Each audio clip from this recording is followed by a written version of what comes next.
Yan. Hello, class. Nandito na naman tayo.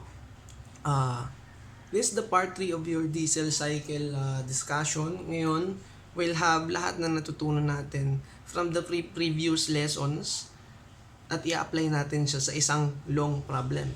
And I assure you, after this long problem, you can answer the sample problems that I have given you gamit yung mga techniques na marirefresh natin using this problem. Now, this problem, meron siyang 6 na points kung saan pinahanap yung mga different parameters. Now, basahin natin yung problem. Ito yung problem. At the beginning of compression, an ideal diesel cycle using air has a pressure of 15 psi, a temperature of 75 degrees Fahrenheit, and the specific volume of 13.2 cubic feet per pound. For a compression ratio of 15 and a heat addition value of 352 BTU per pound, calculate the following. Anim ang pinahanap niya. At letter A, temperatures and pressure at the end of the compression, at the end of heat addition, and at the end of the expansion. Now, for letter B, yung heat rejected of the system, the network, for letter C, and for letter D, thermal efficiency ng ating diesel cycle. Letter E, yung horsepower developed by an ideal engine operating dun sa ating diesel cycle using 0.5 pound of air per second. And for letter F, the thermal efficiency of the cycle having the same initial conditions and compression ratio pero nag-iba yung heat addition value which is 500 BTU per pound. Now, let's answer this problem. I'll answer this, wala tayong notes, just impromptu, okay? Para malaman nyo na paano yung feeling and then paano yung process sa kanya at pagsusolve na parang on point, isusolve mo siya.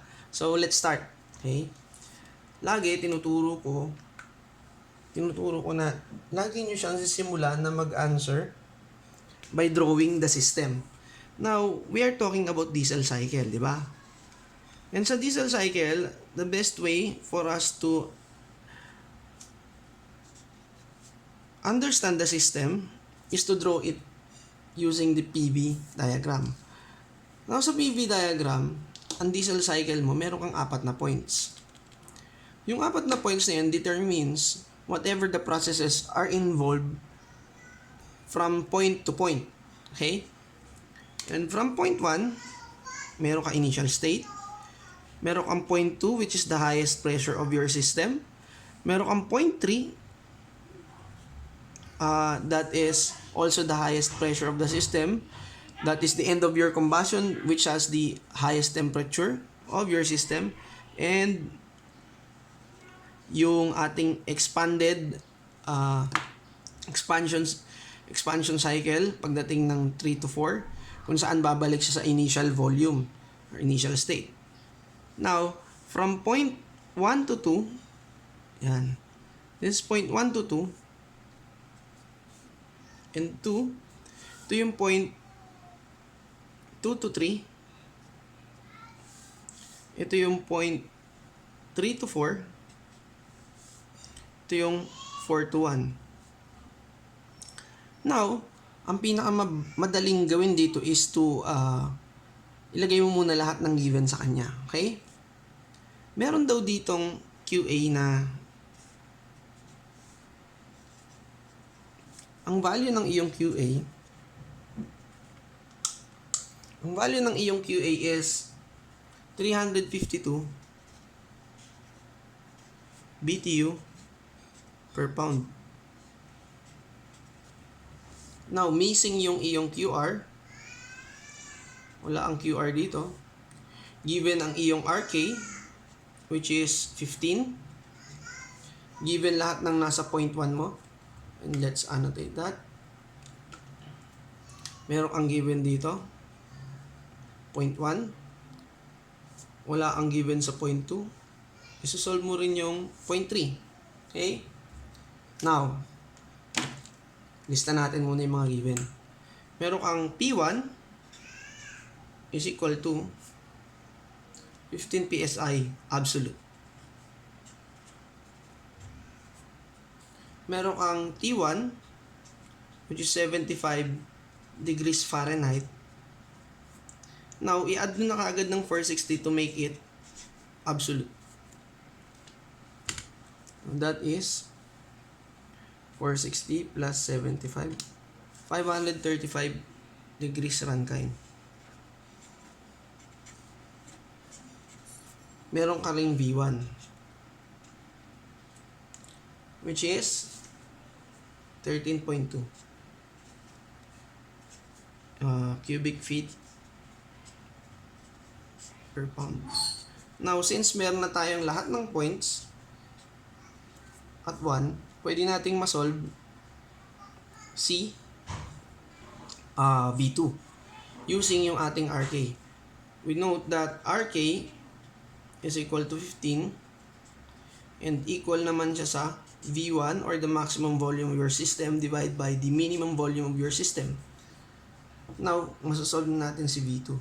Dito natin ilagay. So, V2 will be equal to V1 over RK. Ano nga ba yung V1? That is 13.2 cubic feet per pound. I-divide natin ng 15. Now, your V2 is 13.2 divided by 15. Mababa nga siya. Sobrang baba. So, 0.88 cubic feet per pound. Meron na tayo na solve na isang point.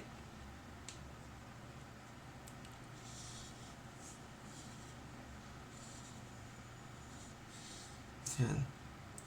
Now, we can recall na from 1 to 2, ang process natin dyan is isentropic compression and gamit na gamit dyan yung ating formula ng note.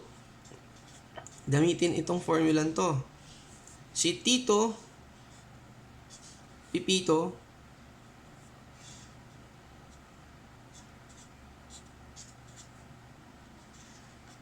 Kik.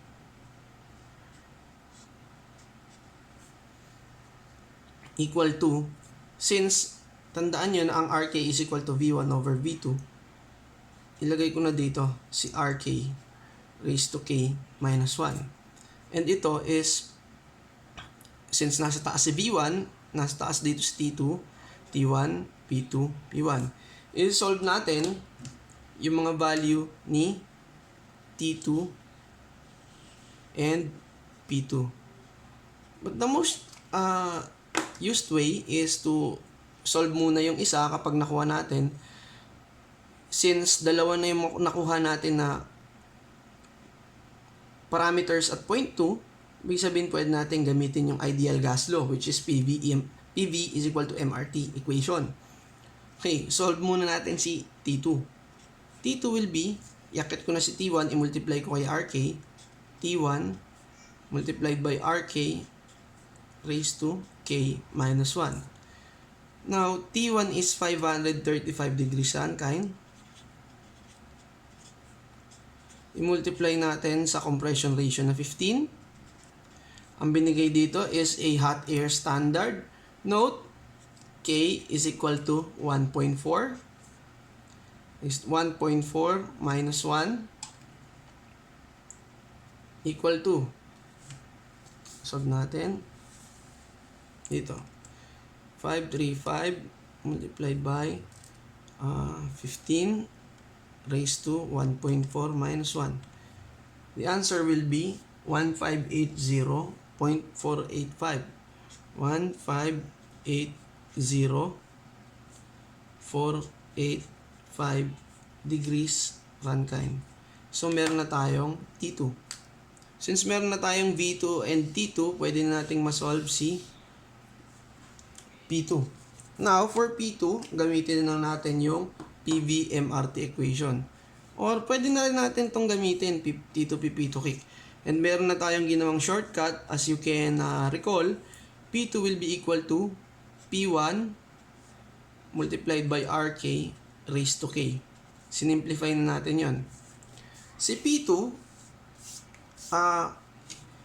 magmula tayo kay P1, which is 15, multiplied by 15 raised to 1.4. 1.4. Tataas talaga yung kanyang pressure. So, P2 is 15 times 15 raised to 1.4. That will be 664. 664.664.68 or 690. 664.690 PSI. Now, meron na tayong mga values sa point 2. Solve naman natin si point 3. Okay? Meron na tayong value for B2, value for P2, T2. Si T3 naman ang isi-solve natin. Okay? Let's get another sheet.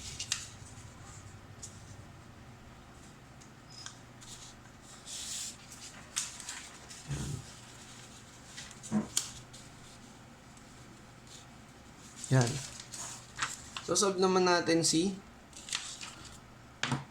T3.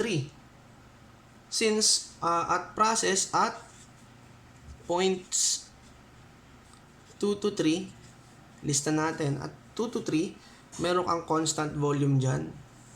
Constant pressure rather. That is constant pressure heat addition.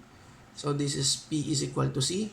Since P is equal to C, we can take it that V2 over T2 is equal to V3 over T3.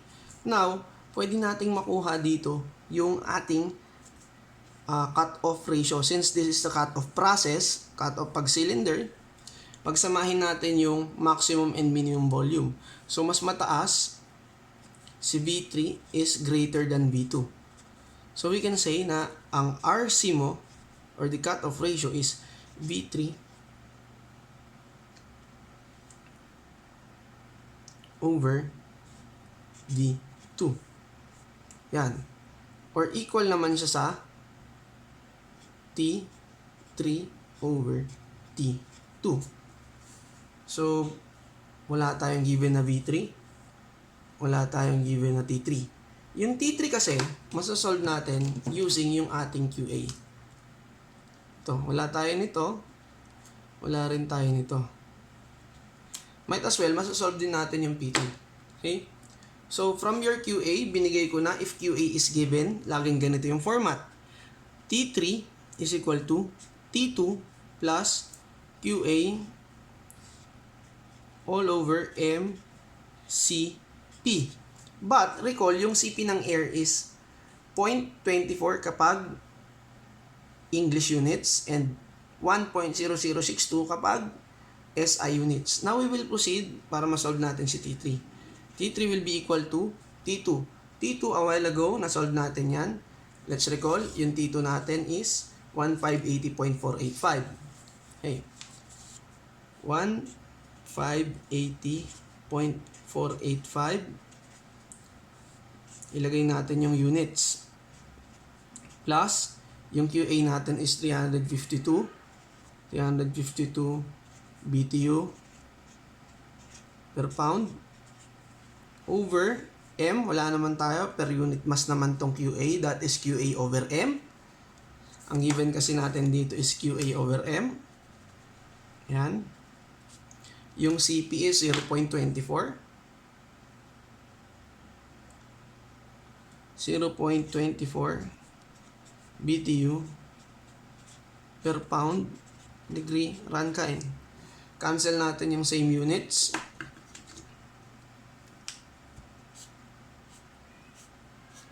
Now, we will arrive with T3 is equal to,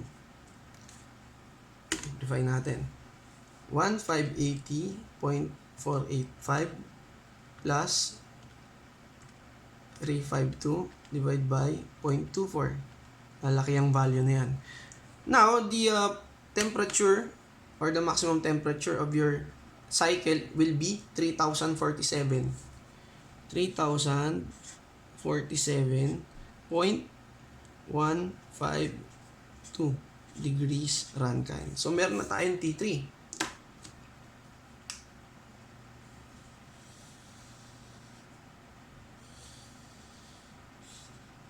Yung T3 natin, hindi pala natin pwedeng isolve na yung P3 kasi equal naman siya sa P2. Na-solve na yun. So, T3, P3. O yun, pwede na nating ma-solve si V3. Using PVMRT equations. Note, dalawa na yung ano natin. Dalawa na yung parameters. Meron na tayong T3, meron na tayong P3. Okay? Pwede nating ma-solve si V3. Kaya lang medyo mahaba ang ating solution. So, let's see. Note, use PVMRT. PV is equal to MRT equation. Kasi, P2, P3, and T3 is given na. Meron na tayo niyan eh. Ang daming technique para gamitin mo yan. Pwede kang maggamit itong equality na to para makuha mo si V3. Pero mas gusto kong gamitin yung PVMRT ngayong point na to. So, V3 will be equal to M R T3 over P3. Now, dito tayo magkakatalo-talo. So, M, pagpalagay natin, this is a unit mass system. So, that can be cancelled out. Yung R will be 53.34 air standard. Feet pound per pound degree Rankine. Multiply natin sa T3 which is the highest. 3047. 3047.152 degree Rankine. Ni-divide natin ng P3. Ang P3 natin is equal to P2. We'll recall na ang P3 natin is equal to P2. Ayan o. P3 is equal to P2. So, 664.690 PSI. 664.690 PSI. Pound per inch squared. Eh ngayon, walang kamukha si inch squared. So, i-multiply lagi natin ang PSI ng 144 inch squared, yung conversion unit niya to feet squared. Para maka-cancel natin yung inch squared dyan. So, cancel natin yung same units. Ang hinahanap lang naman natin is volume. This will be pound, inch squared, degree Rankine. Now, solve natin using our calculator. 53.34 times 3047.152 divide by 664.690 times 144. I bet medyo mas mataas siya kaysa 0.2 pero mas mababa siya sa 0.1. So this is correct, 1.6981. So V3 will be equal to 1.6981 cubic foot per pound. Solve na natin siya. Ang solve na lang natin dito is the RC.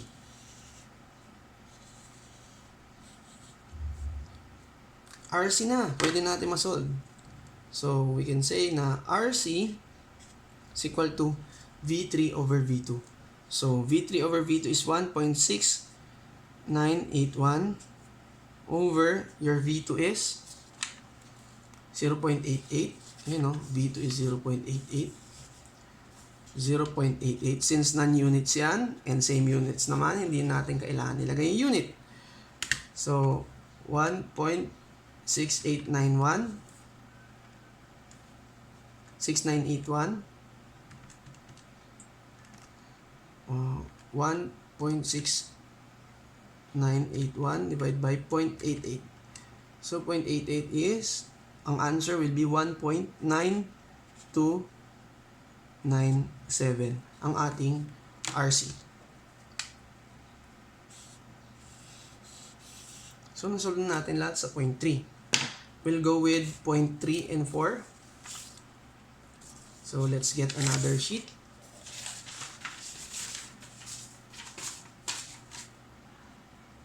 Set aside muna natin yon. Now, at points 3 to 4, isentropic expansion na naman to. We can say na pwede natin gamitin si Tito Pipito. Meron ba tayong given dyan? Meron tayong P3 and we recall meron tayong P3 and V3. Meron din tayong T3. So, nakuha natin yung point sa 3. So, P3, T3, and P3, T3, and V3. All given yan. Check natin. Okay? So, pwede natin gamitin yung relationship. Now, ang binabasehan kasi natin dito is the higher volume. Since ang mas mataas na volume is V4 is greater than V3. So, yun ang sundin natin. So, V4 over V3 raised to K minus 1 equal to, equate na natin siya kay Tito Pipito. Si Tito Pipito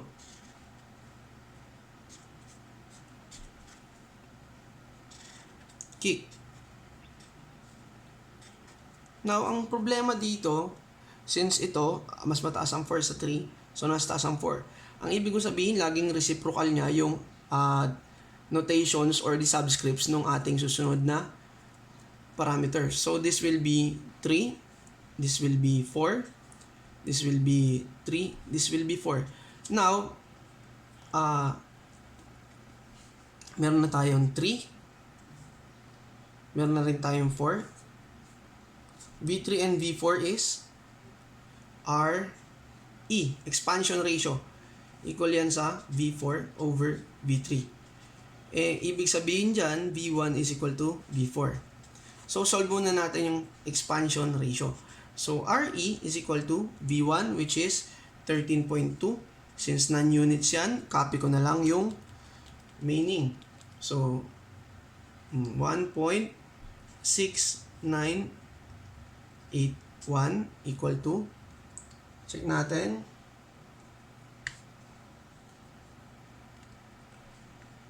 this will be 13.2 divided by 1.6981.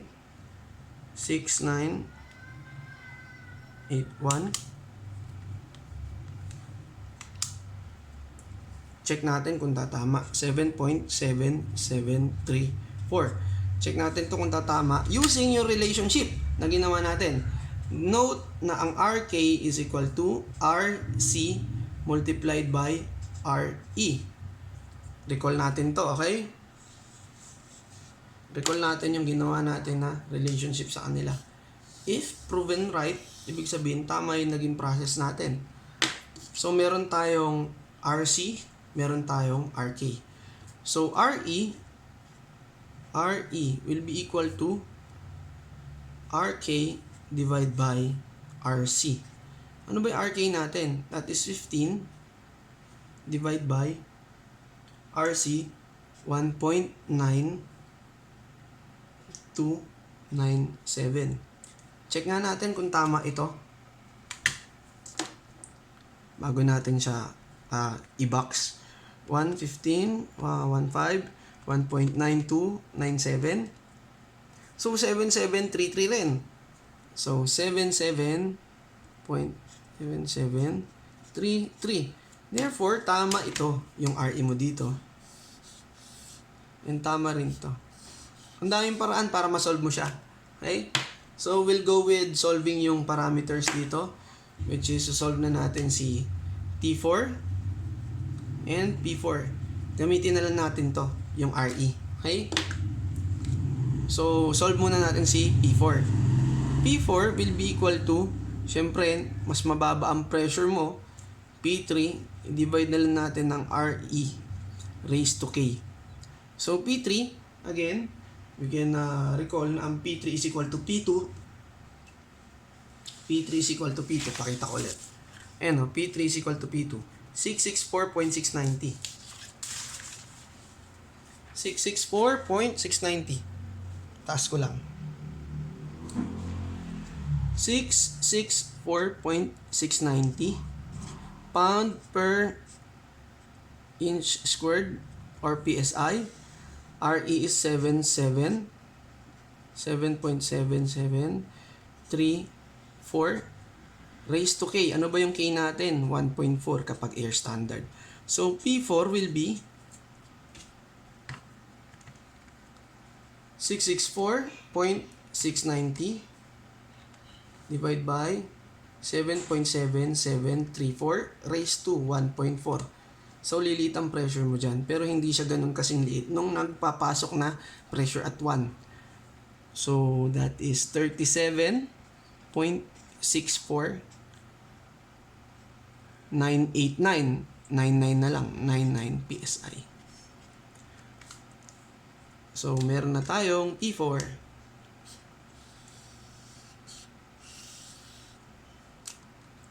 For T4 naman, T4 will be equal to T3, the highest temperature of your combustion, divide by, recall dito, K minus 1. RE raised to K minus 1. So, this will be, ang highest temperature of your combustion, recall natin, is T3. Ayun o, 3047.152. 3047.152. 0.152 degree Rankine. Lagay natin yung unit. RE or the expansion ratio is 7.7734 raised to 1.4 minus 1. T4 will be, calculate natin, 3047.152 7.7734 raised to 1.4 minus 1 will be 1341.683 6823.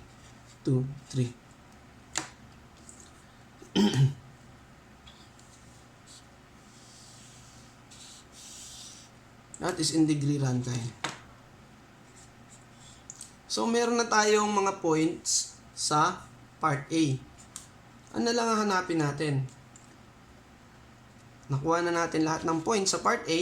So, we'll solve for part B, which is the heat rejected. Part B. QR daw. Eh, yung QR, paano natin malalaman kung nasaan ang QR? Let's see. Ito, going back. Going back with your illustration, ang QR mo kasi, nandito sa process ni 4 to 1. QR. So, ibig sabihin, the higher temperature minus the lower temperature. And the process is constant volume. So, CV ang gagamitin mo dyan. Set that aside. M, CV of air, multiplied by T4 minus T1. So, wala ka namang given na unit mass. So, that is a specific heat rejected. So, QR over M is equal to CV is 0.171 BTU per pound degree Rankine multiplied by T4 minus T1. Ano yung T4 mo? Recall natin. T4. Ang T1 is 535. T4 is 1341.6823 minus 535. Degree Rankine. I-cancel natin yung same units. And we'll solve for the value. 0.171 multiplied by yung difference between the two. 341.6823 minus 535. So, our QR will be 137.9426 or 26 BTU per pound. Yan. Meron na tayong nakuha na naman na value for B. Yung worknet naman, recall natin, ang QA natin is 352. So, letter C for worknet. Worknet is QA minus QR. So, 352 minus 137.9426 BTU per pound. Yan. The answer will be, minus na lang natin ng 352. That will be 214.057 BTU per pound.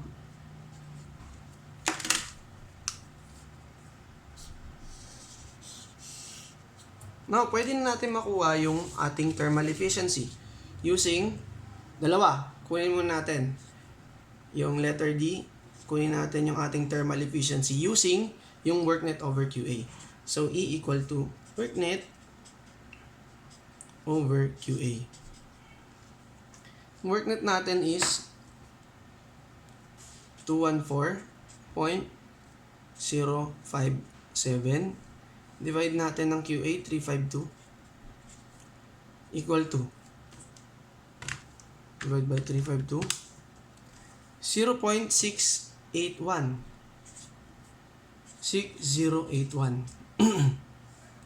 Yung ating efficiency. Ngayon, hindi ko muna ibabox. Patutunayan ko sa inyo na using our, recall use natin si RC and RK. Patunayan ko sa inyo na itong dalawang to, mapatunayan ko na equal yung sagot nila. So, gamitin natin yan. 1, sabi ko, sa mnemonics natin, tatandaan na para hindi malimutan, ng efficiency ni diesel, dadaan muna kay Otto. Okay? Ano ba efficiency ni Otto? 1 minus 1 multiplied by 1 minus 1 over RK raised to K minus 1. Kadikit parata ni RK raised to K minus 1. Si RC minus 1 over RC minus 1. Sir, diesel ang pinag-uusapan natin. Si K nasaan? Kapag nasa taas din si K. Kapag nasa baba din si K. I-multiply mo ng buo.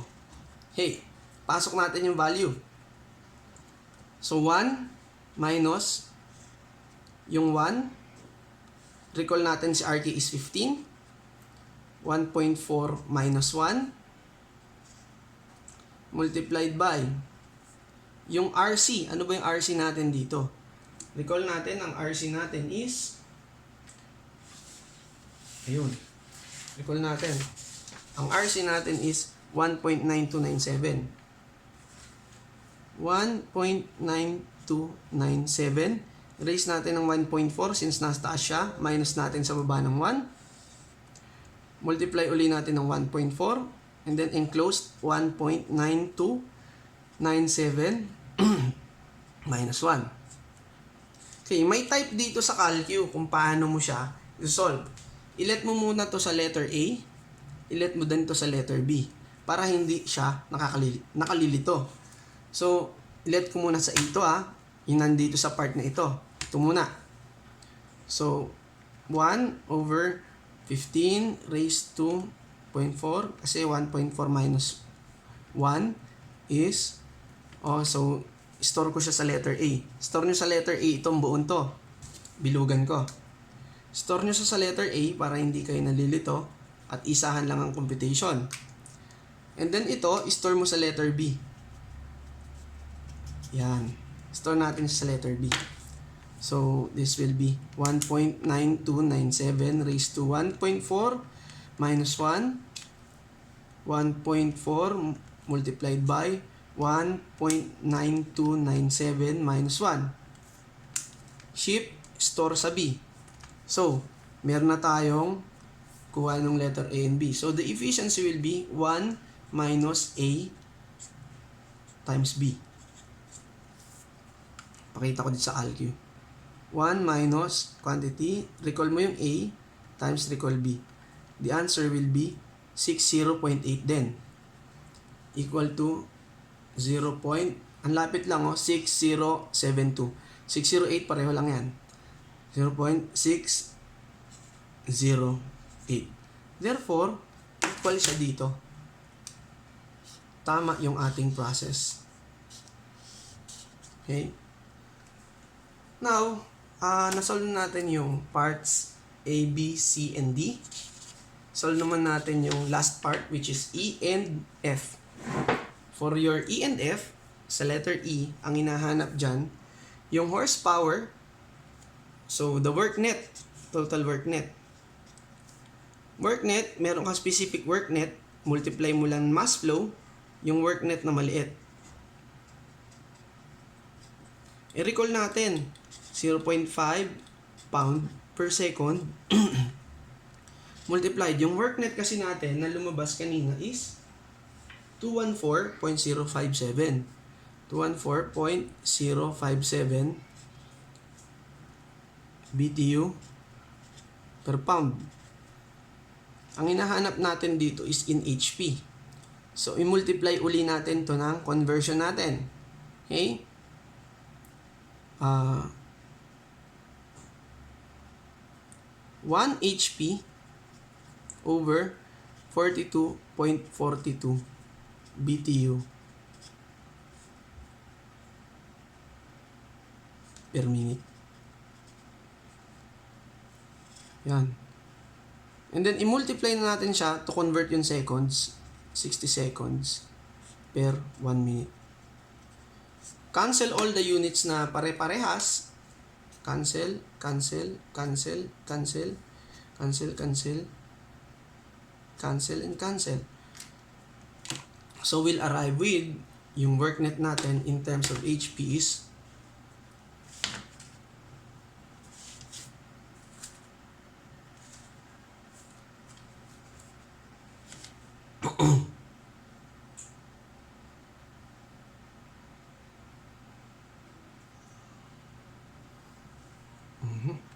0.5 multiplied by 0.1 and 214.057 times 60 divided by 42.42. You'll arrive with 151.384 HP or approximately 151.4 HP. So, napakadali ng pag-solve ng diesel cycle, lalo na pag dinodrawing mo siya. Okay? And then, we'll go with the last part, which is letter F. By letter F, sabi dito, bagong thermal efficiency. Ang given kasi, binago yung QA. So, let's see. Bagong thermal efficiency, pare-pareho lang yung units mo. So, letter F, thermal efficiency, ang QA mo dyan is 500 BTU per pound. Pareho yung initial states. Okay? So, isolve na natin si T3 dito. Dito pa lang. T3 is equal to T2 is 1580 1580.485 degree Rankine plus 500 BTU per pound.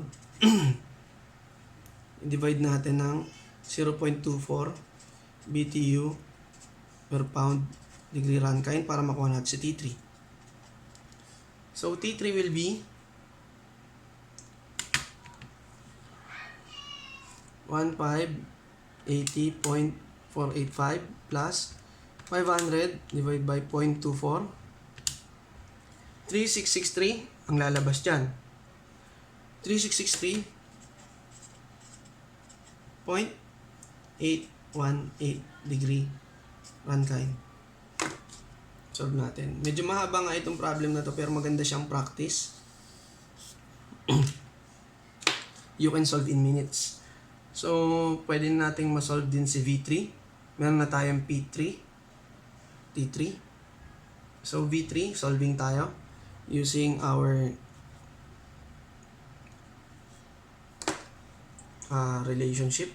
So, V3, meron tayong V2 Kuha natin si V2 is 0.88. That is T3 times V2 over T2. Now, T3 is 3663.818. Hindi ko na muna lalagyan ng unit. So, V2 is 0.88.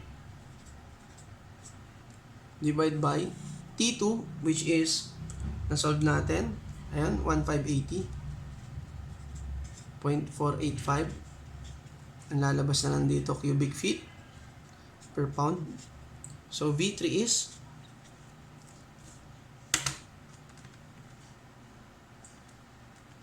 818 times 0.88 divide ng 158 T.485. So, 2.0399. So, gawin natin 4204 ang iyong V3. Cubic feet per pound. So, we can solve na yung RC. Meron na tayong RK, meron tayong RC. So, RC will be V3 over V2. So, 2.04 divide natin ng 2.04 divide ng 0.88. 2.04 divide by 0.88. The answer will be 2.3182.